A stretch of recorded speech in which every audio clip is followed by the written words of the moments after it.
All right, so welcome to Elaine's Literary Salon. I'm Jeffrey Higgins. This is my wife Cynthia's in my restaurant. It's all based on my wife's family recipes from Alexandria, Egypt. We've turned this into a literary salon as a hub and a safe place for authors in the DC area. I believe, I'm losing count at this point, I believe you're the 211th author I've interviewed. Holy but we cow. Also partner with Mystery Writers of America and Sisters in Crime and a bunch of different writing groups. We have dozens of book clubs that come in here. So it's really become a place for writers to come and meet and discuss all the things they need to know. I'm impressed. Check out our podcast. Hope Gibbs is our PR director here. She has us #1 on Apple and Spotify. Get out to about 1.5 million people a month. Wow. And you can see all of I believe we have 70 or 80 podcasts that are up online That's now, cool. so you can check them out. So they're really fun. I'm excited about this one because I love technothrillers. Oh, cool. Yes. All right. So Richard H. Smith is a futurist, technologist, and science policy expert whose career spans more than 30 years at the forefront of emerging technology and strategic forecasting. He has worked alongside scientists, engineers, Fortune 50 companies, and the U.S. and international governments on issues ranging from nanotechnology and artificial intelligence to healthcare innovation and climate change. Richard has served as a research director at a major university medical center, founded multiple technology companies, and advised organizations on how disruptive technologies reshape societies, markets, and governments. Not a small topic there. He is formally trained in climate change science by Gore and continues to teach courses on sea level rise and climate futures. Raised in Virginia, he built his professional life while raising a family, an experience that deeply influences the emotional stakes of his fiction. He now resides in Rehoboth Beach, Delaware, a coastal community already experiencing the effects of rising seas and intensifying storms. He's here to discuss his technothriller, WhiteGrass, so please welcome Richard Smith. Thank you. So this is fun. So let's start off by, I have so much I want to talk to you about. Okay. Why don't you give us a little bit of what the book is about, a little back jacket copy without any spoilers. Okay, no spoilers. Well, it takes place 22 years from now. So within the lifetime of most of the people watching this, certainly all of our children and grandchildren. And I wanted to make it far enough in the future that climate change could have an effect on our lives more than it's even having today. And that's a great deal. But it also had to be far enough away that we could do some fun things with technology. And the science is all good. It's not like a fanciful science fiction fantasy kind of thing. It's all good science based on climate change, but mostly based on a family and how it deals with the possibility of solving climate change with a technology that could also be weaponized if it got in the wrong hands. So that's where the techno-thriller part comes in. And it reads like a movie. And in fact, I've written a screenplay to go along with it. Have you really? Have you? Is this your first novel, correct? It is my first novel. And so when you screenplay, it's a completely different medium. So It it's is really difficult to do. And I had no idea how to do it. So thank goodness for AI teaching me formatting. Did you use what was the I used software Claude. you use? Did you actually, because there's screenwriting Final Draft. Final Draft, yeah. Yeah, that's why I think 90-something%. Tab, enter, yeah. It makes life easy. It sure did. Did you find it was hard for your own book when you're adapting? Very hard. Because you know so much about the characters and the depth, and you're dropping down to 110 pages? 123 so far, but I've got another draft to go through. I'm hoping to get it down to about 110, which is what makes it difficult from a feeling perspective, because there's so much in the book that I love, and it's 360 odd pages, and I have to cut it down to 110. There's a lot of meat, a lot of fun stuff that I love that I have to throw away.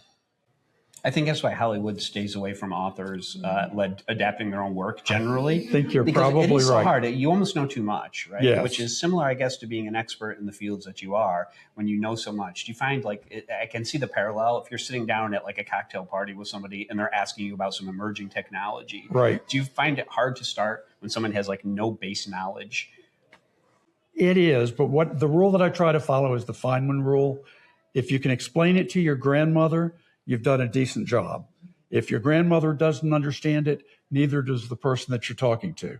So I try to use that rule, and it serves me pretty well. That's a real skill, though, right? I mean, when you're taking complex ideas And, especially when we're talking about like technology and you're a futurist, Right. right? Looking, you have to, like, when you're talking with colleagues, you all have a certain base knowledge. You have to be able to assume some things. And the same shorthand, et cetera. Right. So when you're starting new, do you find you have to be at the beginning, you have to give like a minute or something of just base knowledge so you can, like, the building blocks that you can get to the idea you actually want to talk about? And I have to admit that in my spare time, I've also written a children's version of WhiteGrass.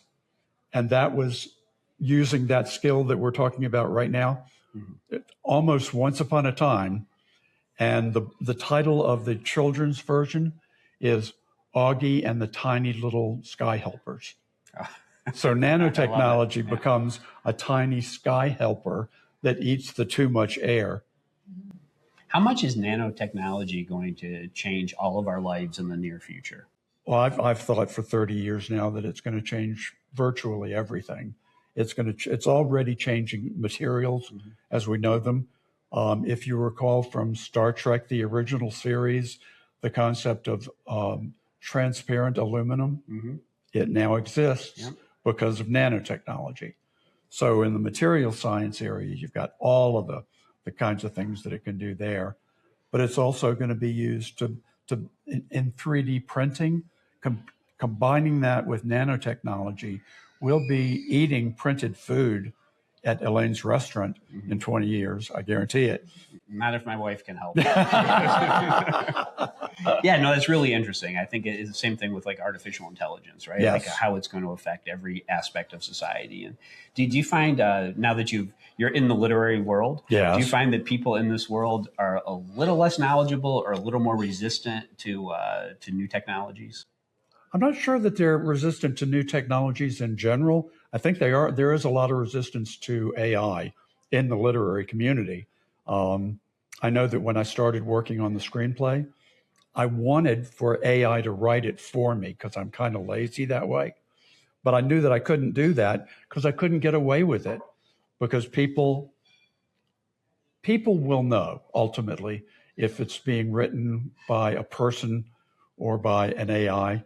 And AIs are getting better and better and better. And for things like formatting and storing information and rearranging things, AI is wonderful. Thank goodness it didn't exist when I wrote the book, because I probably would have leaned on it instead of leaning on myself for 7 years. It'll cause copyright problems for sure No if you're question. using it for creation. I understand that if it is written by AI, it is not copyrightable. That's true. That's true to that. Okay. Yeah. And I mean, we'll see how things change in the future. Right. But as we speak, that is absolutely true. Yeah. All right. So going back to your book, Yes. you're calling it a technothriller, which I think is spot on. But it's also near future technology. When you're going into near future, so it's so close to what we have now. Right. Did that like scratch an itch that you have based on your professional background, Oh. where you're able to play around a little bit with some of the things that you know are coming? Absolutely.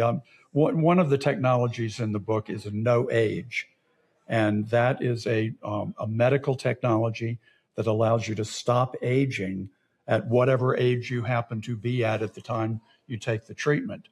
I set it at 40 in the book as the maximum. And in fact, one of the non-major characters dies before the book starts from taking no age after she was too old to take it. So that's one interesting play that I got to do that I don't think you can say is on the immediate horizon, but I think we're getting close to it.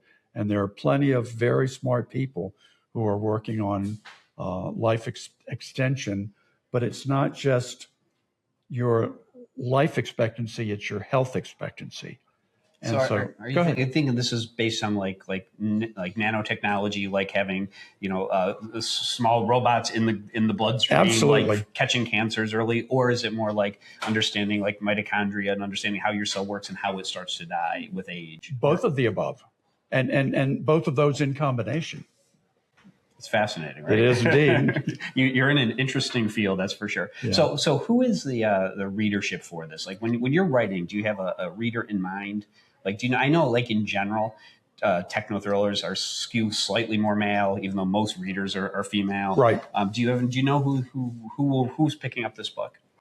I think that I have a number of very strong female characters, so I hope that it'll have more of a female readership than the typical technology-based thing, because it really is, it's based on the Marshall family. Greg is the scientist who does the invention of WhiteGrass, which is nanotechnology to absorb sunlight and water and send it off to the local community and that kind of thing. And he also invents Icarus, which is what eats the CO2 in the atmosphere. So Greg is the scientist. Jenny is his wife. She's an AI programmer, PhD, and she's going to teach an Android AI that we bring into the book about halfway in. Then we have Jimmy and Lizzie, the two teenage kids. Jimmy is kind of the heart of the book, and Lizzie is the soul. And so it's a story of the family and how they progress through having the bad guys find out about their invention and trying to steal it from them, and not willing to, not having any bars at all. They're willing to rob, steal, kill to get this technology, because they can then use it for blackmail. They can actually blackmail whole countries with this technology if they can get their hands on it. So when you're talking about technology that like pulls CO2 from the air, or things that have like global implications, what are in the real world, okay, like which I'm sure you address in your book too, right? But what are like the ethical considerations when you're talking about whether it's a country, a government, a national government, or businesses, right, that are doing something that will have like these externalities? That's the principal question that the book asks. Who's going to be in control, and who gets to decide who gets to decide? Because I mean, we've heard these ideas in the past too, right? Pumping chemicals into the atmosphere to reduce the sun's rays and things. And it always occurs to me that since nobody actually knows what the ramifications of that would be when you're talking about like complex systems. Right. Well, I'm actually going to teach a course in the fall on science fiction to inform public policy, and I'll use WhiteGrass as a textbook for that course. There'll be a lot more too. But we're going to talk about questions exactly like that one. So, in so many ways, people are like, we're in a tough political moment, right? And people tend to choose teams as opposed to looking at ideas.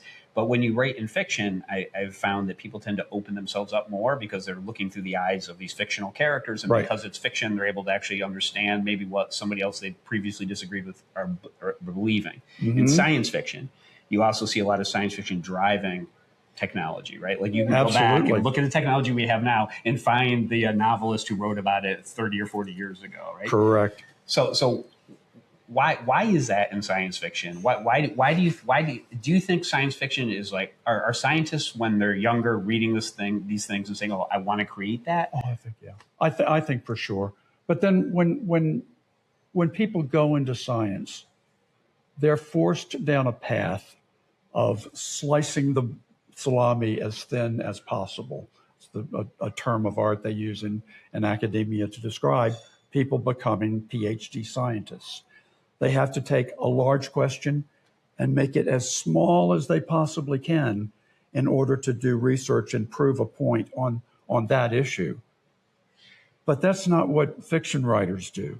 Fiction writers take the small thing and make it big so we can see, what are the possibilities? What could we do with nanotechnology if we had it? Not what can we do to write this next paper? So there's a lot more creativity allowed. So do you think with scientists, it's more because when you're using a scientific method, you have to limit variables to actually try to see efficacy, right, in what you're doing? Or is it also driven by like things where maybe we're not thinking about, like grants, like money behind research, what people are looking for? Yeah. By necessity, money drives a lot of it. Now, most of the money for scientific research traditionally has come from government, at least in the United States. There is an organization called the X Prize. I don't know if you've heard of it or not. It was founded by Peter Diamandis. I don't know if you know him, and I won't go into his biography, but the X Prize is a bunch of investors who put their money into big science projects that give us a positive future. The last X Prize that was given out was for, ready for this, removing CO2 from the atmosphere. They gave $100 million in grants for people to come up with ways to do what Icarus does in WhiteGrass. Now, the people at X Prize and I have had some conversations because my book is about what they just gave out $100 million to do. And not because of me, but totally coincidentally, they have a competition going on as we speak for people to write a trailer, to produce a trailer for a movie, a 3-minute movie trailer for a 2-hour movie. There are 5,000 applicants for this contest. And of course, I'm applying with WhiteGrass. And the funny thing about that is that the top 10 finalists will be given 10 days starting a month from now to write a screenplay. And so you can't write a screenplay in 10 days. So I started writing mine a while back. And I'm done with it, with the first draft of it now. I mean, why not? You're doing children's books, adult novels, screenplays. You might as well jump in with both feet. And I'm working on a sequel. So like when you're just, I mean, without, I don't want to get into any spoilers of the book, but when you're talking about like, I mean, CO2 is necessary for life. Sure. So when you're talking about removing that from the atmosphere, there could be some unintended consequences, could there not? Probably not, because CO2 is a tiny component of the atmosphere. So removing some of it is not going to make a difference in the big scheme of things. But that tiny percentage that CO2 is causing the global warming that we're seeing, the bigger storms than we've ever seen before, the forest fires that are going out of control. The heat wave in Europe that's going on right now, these are caused by that extra CO2 that's in the atmosphere. When I started looking at it 30 years ago or so, there were something like 250 parts per million CO2 in the atmosphere. It's now 700. And it's just, I'm sorry, it's not 700 now. It's going to be 700 22 years from now. But it's way over 400, 500 now. And it's what is able, even in such small amounts, to cause that much difference in the weather. So when you're writing this book, part of it is because you have a mission, right? That you're trying to educate people about your beliefs in this area. How do you, when you're writing Technothriller, so you're writing entertainment, right? That's your vehicle to get people to pay attention. Right. How do you balance your views on this with story? Like how do you balance giving information, but also keeping like plot and pacing and all the elements, the techniques of entertainment? How do you balance that? Have you ever done an acrostic? No. An acrostic is like a crossword puzzle, and it gives you clues, and you fill in your answer to the clue like you would in a crossword, but the letters in that clue form other words. Oh yeah, I have done that. Okay. Yes. Didn't know that's what it was called. Okay. Yes. So I used to do those all the time. I would do those and then I'd go skiing and ski until 10 o'clock at night up in Maryland or Pennsylvania, which can't do so much anymore because there's not much snow anymore because of global warming. Mm-hmm. But put that aside. With acrostics, you work from the clue about the question and the words and the letters and the words, and you go back and forth and back and forth. And that's what I did, story and technology. I wanted the story to tell this about the family. I needed a technology to do that to allow this story to happen. So I just iterated back and forth, and it took a long time, but I think it worked. What were the parameters that like you gave yourself for how much of each you could do before you had, like, as you're telling a story with the family, right? You have to give the science, right? Because it's relevant. But at one point, did you say, okay, I'll do a paragraph at a time, I'll do a page, like, you know what I mean? How much before you're realizing you're info dumping or you're putting too much in? Like, what was that trigger in your mind? Trying to remember that part of it. I would just sit down with the idea for, this is the feeling that I want to convey today. Mm-hmm. This is how I want people to react to this particular family member or, excuse me, what have you. And then I would just start typing on my cute little MacBook Air. And I would type for hours, and it just kind of rolled out. When you ask about process, I didn't really have a formal process. I just started having a conversation in my head and put the conversation into my fingers and kept going until I got tired. Well, that approach you have with, what do I want them to feel, right? That is absolutely the right thing. So in the end, you're trying to create emotion in your reader. And I just asked specifically about like the technology and the science, because you see that with a lot of like historical fiction authors. You see that with a lot of science authors, because you have to give people the information. Right. But if you do too much of it, their eyes roll back in their head, right? So you see this in like narrative nonfiction, where somebody will be telling, it's nonfiction, but it'll be told in the technique of fiction, right? So, yes. So there was like, I'm trying to remember, like the Hot Zone. I don't know if you've ever read that. Right? Definitely. It's Preston. wonderful. Yeah. Right. Absolutely. Right. Preston. So it's a couple of paragraphs of this, a little bit of the stuff you need to know, then back into the story. Right. When I was a professional futurist some years ago, I had one project for a government agency, one of the three-letter agencies, and my job was to tell them what bad guys could do if given certain capabilities. And I wrote it in a series of chapters, each of which was totally self-contained. And I told a story about who the bad guys were. And then I told what this technology might be used for if the bad guys could get their hands on it. And then I told a little bit more about the story. And one particular chapter of that, the government customer paid $110,000 to my firm for. And I thought, that's pretty good job for a day, right? 6 months later, and in that story, I used ancient Greek technology called steganography, where you hide things in plain sight. They would actually hide words in the text that they put on the slates, right? Mm-hmm. And I use that technology today to hide the floor plan of an embassy in a pornographic image and put it on the internet. And there's so much porn, there's no way that anybody could screen all of it. And that's how they could get it through anybody that's looking for top secret information. Is that what you told your wife? It's a research project. I swear. Yeah. Debbie does Santa Fe, I think it was. Anyway, but that technology was even used in World War II. It was. It absolutely was. So 6 months after I gave that report to them, there's an article in the Washington Post. So-and-so agency gets $3 million from U.S. Senate for steganography. Oh, that's funny. But that was exactly the technique that I used.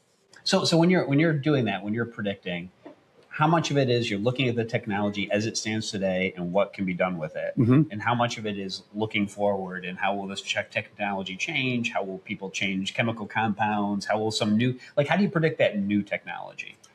I don't like to use the word predict, because when you're dealing with the future as a futurist, you can forecast different scenarios, and you can say if this, then that. Predicting is something that mentalists do, and I don't like to do that. But how do we forecast things? Looking at what's available today, and I'm looking at it from the viewpoint of a technology forecaster, not so much a social technology person. Although I have friends who do that, and I think it's very admirable. My focus was always technology. What can it do today? What do the people who are writing about it think that it might be able to do tomorrow? What would I do with it if I were in charge of it? And then to let the mind expand and then set up other parameters to go along with it, because nothing happens in a vacuum. You have technology moving at mostly these days exponential paces, but you've also got social factors, economic factors, environmental factors, other things that are all moving at the same time. So if you just look at the technology, you're going to miss the mark every time. So taking a look at a number of different phases of society and where we are, and moving them along each in its own pace, then I think you can come up with a better forecast. So just mentioning like the variables you just talked about, it Right. seems like if you're okay, let's look at economics, right? Yeah. Every time you add one of those, it has to significantly like decrease your accuracy level, doesn't Sure. it? Absolutely. So is within forecasting, I'm not saying predicting, within Right. forecasting, is there like a level of accuracy that people generally have in the field, and how does it relate to time? You know, what's that temporal element? Like how much does it go down? Like how far out and what level of accuracy? 'Cause it seems like because there's so many variables Sure. there, even at over like a year, you would start running into serious problems. One thing that I used to do when I was doing it for a living, if I want to look 20 years out, I start by looking 20 years back. But things are not going to advance at the same rate. They're accelerating. In most fields, they're accelerating. I just totally lost my thought. So just the temporal element of yes. prediction or of forecasting. So think about hurricanes, and you watch the weatherman, and the weatherman says, "This is where we are today, and this is where we're going to be next week," and it expands out, and you've got a zone of probability, and that's kind of like it is with forecasting. With a hurricane, you're looking out in terms of days. With futuristic forecasting, you're looking at usually in terms of years, but it's the same process. The further out you go, the wider the zone of unlikelihood becomes. Does that make sense? Yeah, it does. And what's the efficacy? Like if you go back and look at futurists from 20 years ago, like I said, you go back and look, like how close were they with where we are today? Because some of it seems like is predictable, well, right? if you're talking about guys like Isaac Asimov, he was right on target. The things that he forecast way back then are and have been coming true. Feynman was pretty good at figuring out what was going to happen in the future, in his future. I'm trying to think of someone else. Ray Kurzweil. Ray Kurzweil is a writer. He worked at Xerox PARC, I believe, in the early days, but he's been predicting in his case, it's actually predicting. He's been predicting exponential growth in technology. There's a term for it that I'm losing, but technology. Well, take computers for example. Improving the capability of computers, doubling roughly every year and a half, and the price cutting in half roughly by the same thing, about a year and a half, cutting it in half. But it's accelerating. And we're getting to the point. Let me draw a picture real quick, and I'll put it up so the camera can see it. Exponential growth. I'm just doing a graph, and it starts out like this, and then it does this. So it starts out way at the bottom here, and it doesn't look like anything's happening. Year after year, it doesn't look like that much is happening, but it doubles every time. I'm reminded of the story of an ancient Shah who wanted he wanted his daughter to be married, so he was hiring someone to arrange the marriage, and so far everyone was being unsuccessful. So a new guy came along and he said, "Tell you what, I will guarantee to get your daughter married, and all you have to pay me is 1 grain of rice per day until the wedding. 1 grain of rice per day is all I ask." And it took 3 years, but every day it doubled. And by the 3rd year before the daughter got married, the Shah could not afford the fee because it got so big over time. That's what's happening with technology today. And that's what I am trying to think about when you ask about who could predict it. Well, Kurzweil was the one who wrote this theory, and he's been right over and over and over again. When quantum computing becomes more stable, Yeah. how is that going to affect this? That's a tough one to answer because it's coming on the heels of AI models doubling in capability it seems like 2 or 3 days. We're getting new models all the time. How much is the software, the AI, going to do, and how much is the quantum computing going to do? I don't know enough about quantum computing to know whether it's going to affect daily lives the way AI will. Quantum computing, as I think of it in today's terms, solving single problems with amazing efficiency, but not being used for general purpose kinds of things. But I need to learn a lot more about that. Maybe I'll use that in my sequel. Oh, there you go. So back to your book. Yeah. So I'm always interested in the debut experience. Okay. Because everyone has an idea of what the writing experience is like. You said it took 7 years. Yes. What surprised you most about writing the book? Like, what was hard? What was easier? Writing the book, never having written a novel before, I was scared going into it. My granddaughter convinced me that I could do it. So I just sat down and started doing it. Once I got over the initial fear, there wasn't really anything scary about it because I didn't have a deadline. I could take as long to write it as I wanted to take. So whenever I got overly anxious about something, I just stopped doing it and went and played with my dog, Augie, who, by the way, is the star of the children's version, Augie and the Tiny Little Sky Helpers. Oh, that's great. But the part of the process that's been most difficult for me came after the writing. I couldn't find an agent or a publisher because I was hitting right at the time, at least this is the excuse they gave me, I was hitting right at the time when all of the AI books were being submitted to agents and publishers. And they were inundated. Anything from a new writer, they just didn't have time for. So I ended up going the hybrid route, which today I would not recommend because you lose a lot of control. My book was published in December of last year. I have yet to get a report on how many books I've sold because the hybrid publisher maintains control over that information. And I'm expecting to get a check in the mail in the next couple or 3 days. I don't know how many zeros there will be in it, if any. I mean, they should be your royalty reporting in general should be in the contract, right? Whereas every 6 months or it's quarterly. It's quarterly. Okay. Yeah. Quarterly in arrears.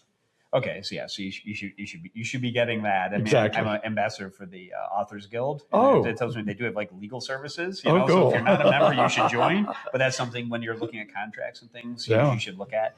So beyond the control, I mean, hybrids can also be pretty expensive. What was it about the experience or that you would do differently next time? Say for the sequel for this, are you tied in with your contract? No. I own the rights completely, and I'm going to work on the screenplay and hopefully the X Prize because if I'm a finalist, then I hope to produce a movie. Mm-hmm. So I expect to be working on that in the next year or two. For the sequel, I think I'll probably self-publish.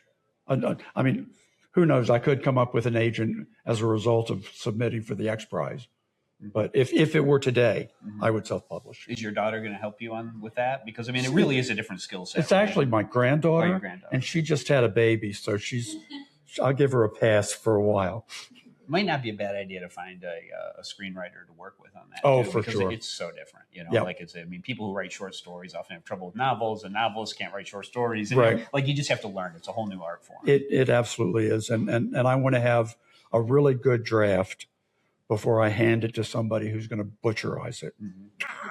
So after 7 years of working on this, you finally get your manuscript, you find a hybrid publisher, right. they put it together for you. What's that moment like when the book arrives and you actually open it up and you're holding your imagination in a physical form? That was an amazing feeling. And in fact, the day that the book arrived, my wife, Sarah, went out and got me a pillow, a little throw pillow that said, "He's kind of a big deal." I love it. And that's how fantastic. It felt. I got over it, but that's how it felt. It is a really big deal. I mean, writing books is one of those things where it's over 80% of people say they want to do it, Right. and only 3% of them ever start, and only 1% ever finish. Really? It's hard. I mean, It as is. you know, it took 7 years, Right. right? Like it's hard to write a book, and because we all read, I think we think, oh, I know, we all kind of intuitively know how to accept story. Sure. But when you're writing it, it gets very complicated very quickly, right? Right. How did you teach yourself like how to combine story arcs with character arcs, and like how did you learn how to do this? I don't think it's fair to say that I learned how to do it in any compact form. It was my life's experience and all my work experience. It became intuitive for me, but it was intuitive based on 60 years of stuff. Did you always want to be a writer when you were younger? No, I wanted to be a professor.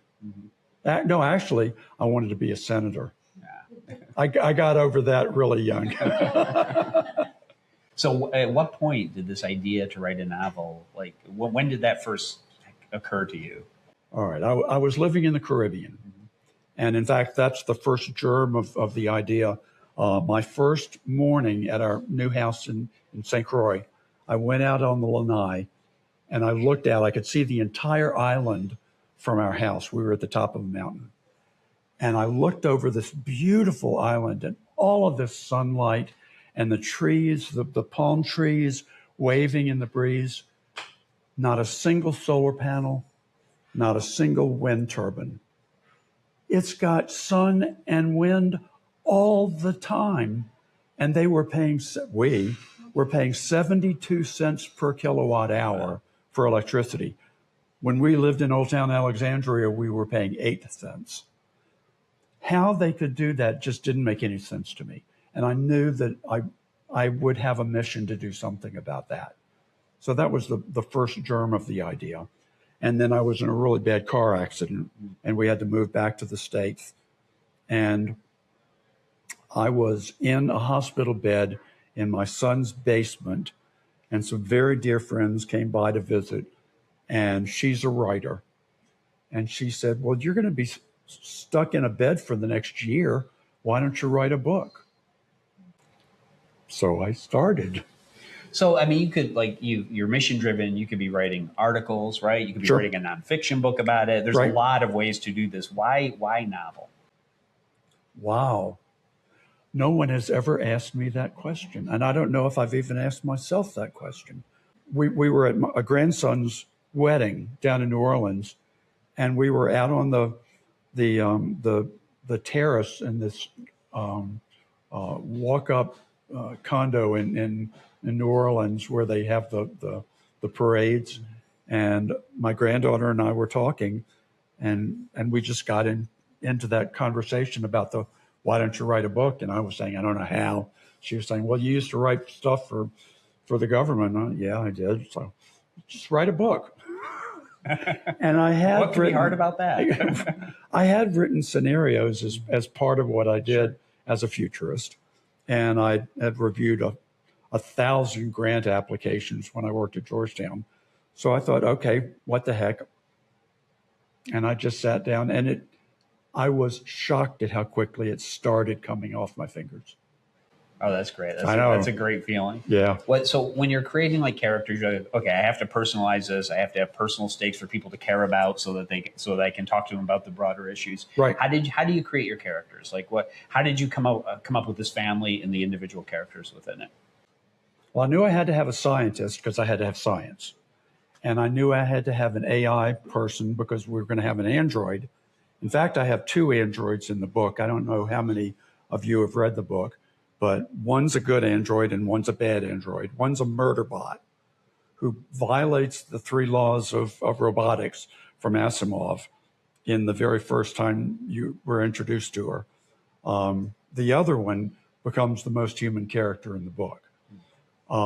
So I knew I had to have the scientist and the AI person.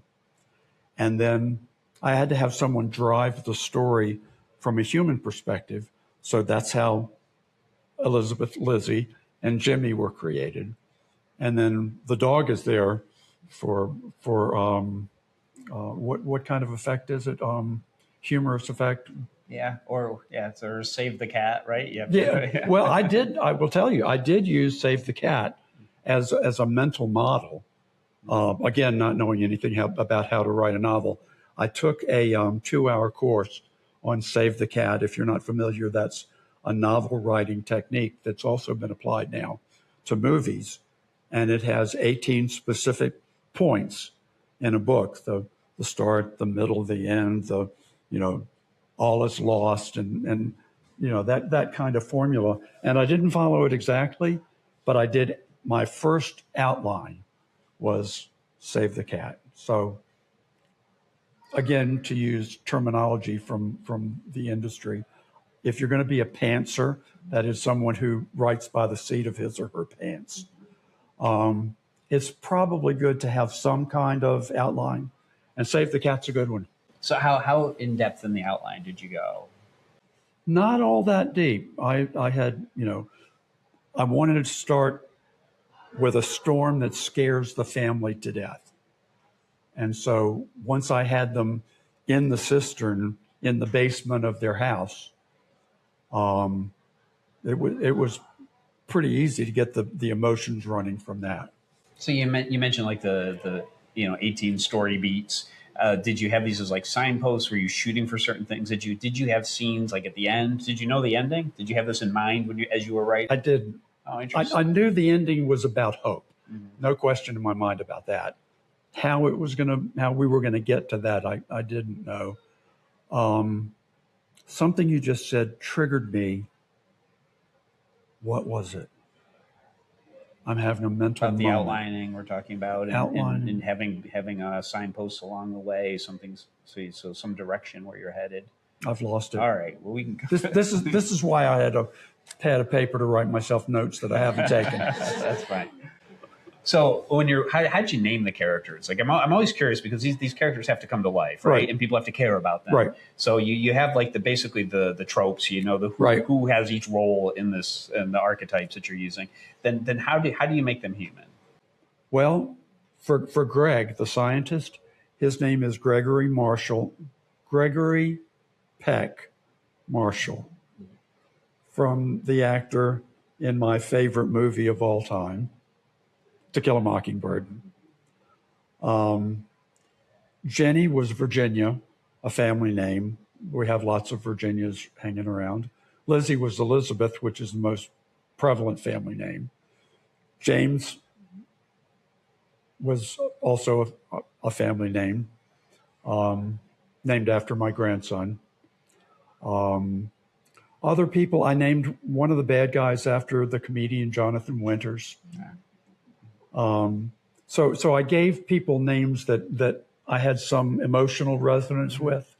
And so when I'm writing about them, that was kind of there in the background. Do you plan out their character arcs and how they change over the course of the story? Not so much. I did with the two kids in particular, and with Valeda, the good android. Let's talk about your process a little bit. Like, so you have this outline, you start writing. It's over 7 years. Were you trying to write every day, or were you just writing when the spirit moved you? I was writing when the spirit moved me. And when you would sit down to write, did you give yourself parameters? Was it I'm gonna write the scene today, or I'm just gonna write until I'm tired, or what? It was pretty much I want to get this scene. I want to end up with this emotion that I leave with. And where did you write? Most of it I wrote in Haymarket, Virginia, not all that far from here. Did you write like in an office, or did you? I wrote in my kitchen. Daniel Silva writes lying on the floor. Yeah. Like everyone's got their own thing. So you're in your kitchen. Yeah. Did you need to be alone, or could you have people around you while you were writing? Oh, I could totally ignore people if they were around me. My wife is nodding her head. Was there a certain time of day when you wrote? No. In fact, there were some days there were some months when I wrote nothing at all. And there were some days when I wrote 18 hours. So, wow, that's incredible. How much did that tire you out writing for 18 hours? Because it takes a lot of mental energy. Well, I would do this scene, and then I would go work on this character. I would break up the kinds of things I was doing. It's kind of like what I'm doing right now. I'm working on a trailer for the movie. I'm working on the screenplay for the movie. I'm working on a children's book based on WhiteGrass, and I'm thinking about the sequel. And I go back and forth from one to the other. Last night I was working on the screenplay.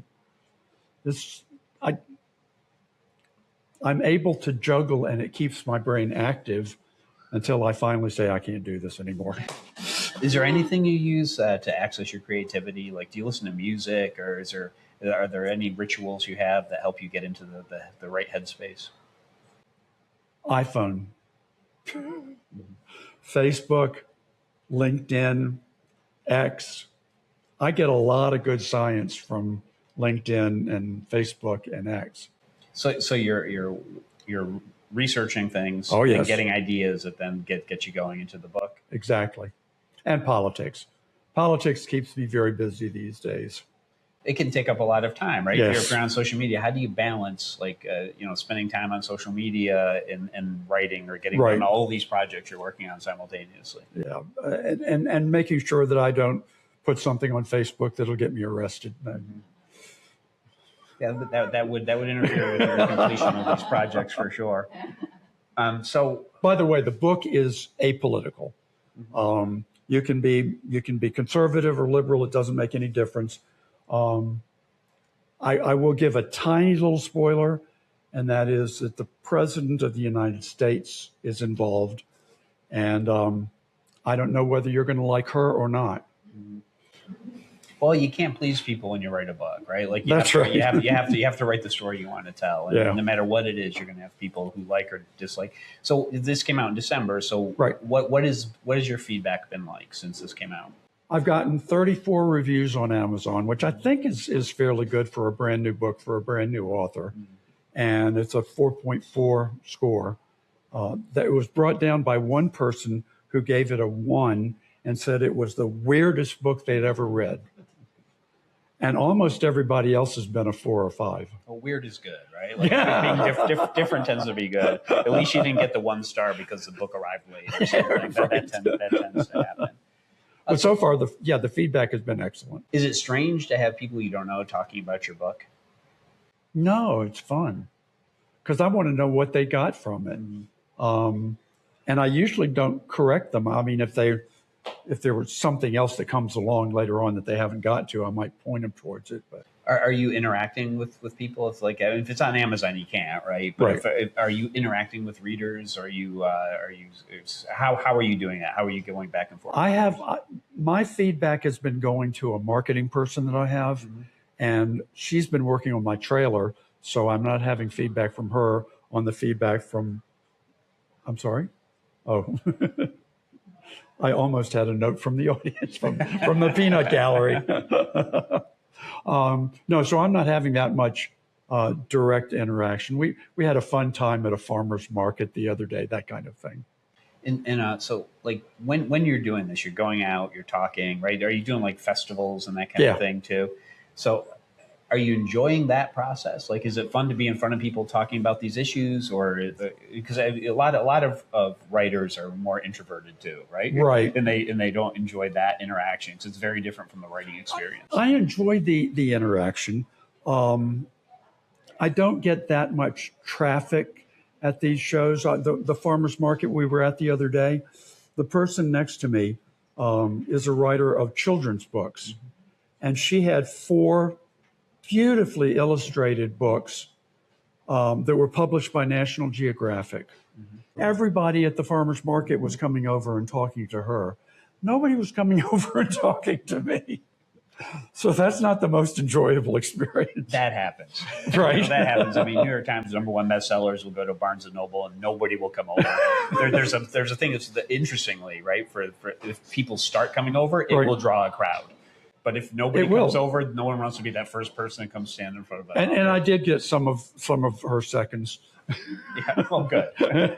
So, have you found anything that works in marketing or that works in getting the word out? Because I mean, there were 4 million books that came out last year, so it's a huge increase.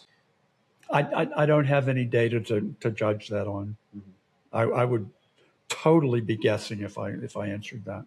Do you have a website? Where should people who are watching this go to find you? It's www.technologist, www.whitegrassnovel.com.